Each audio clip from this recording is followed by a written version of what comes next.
Kuna vitu gani ambavyo Ally Kamwe anavikosa ambavyo vipo kwa Ahmed Ally Kabwe? Nafikiri busara. Kitu pekee ambacho alichoshinda Ahmed Ally hii department ya Africans ni busara. Ana act kama mtu mzima, hana short temper, react tu matukio ya kipuuzi kuja kuwashambulia watu. Wewe ushaona kwenye page ya Ahmed Ally anawashambulia wakina nani? Niambie wewe ukifuatilia ile page ya Ahmed Ally, kaangalie.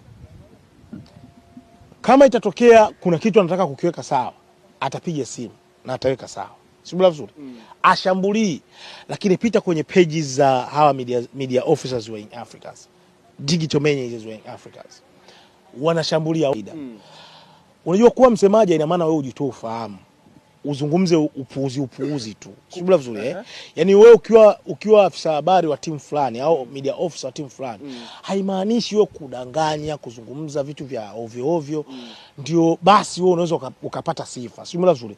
Mimi naamini kwenye uweredi, naamini kwenye utani. Yes, unaweza ukatania, lakini kupotosha ama kuzungumzia hiyo hali ilivyokuwa kipindi kile. Kwa hiyo ina maana unataka kuniambia kwamba kwa hiyo walikuwa wanalalamika kipindi kile na wenyewe walikuwa ni mambumbumbu, walikuwa wapuuzi.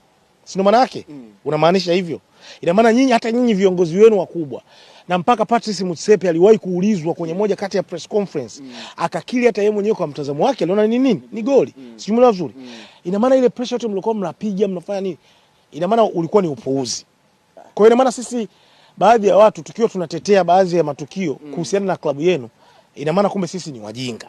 Kwa hiyo hatupaswi kuwa tunatetea. Kwa hata nyewe hata kama mkizulumiwa ni sawa. Yaani hakuna shida yoyote. Act kama mashabiki.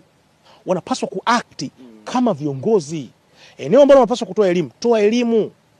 Eneo ambalo wanapaswa kuact kama sehemu ya kuwafurahisha mashabiki, wafurahishe mashabiki. Lakini huwezi kuwafurahisha mashabiki kwa kuwadanganya. Of course, ili katukosea big time watu wengi ambao tulitetea, walitetea kuhusiana na issue ambayo in Africans walizulumiwa. Na hii inamaanisha kwamba kumbe watu wakiwa wanajitoa kwa ajili ya kuvitetea hivi vilabu, baadaye kwa sababu tu ya ule utani wao wa kijinga, inawezekana wakaja mbele za watu na kuongea vitu vya ovyo. Si mla vizuri. Kwangu mimi Ally Kamwe pamoja na ile department yao ya habari hawapaswi kuishi kama mashabiki.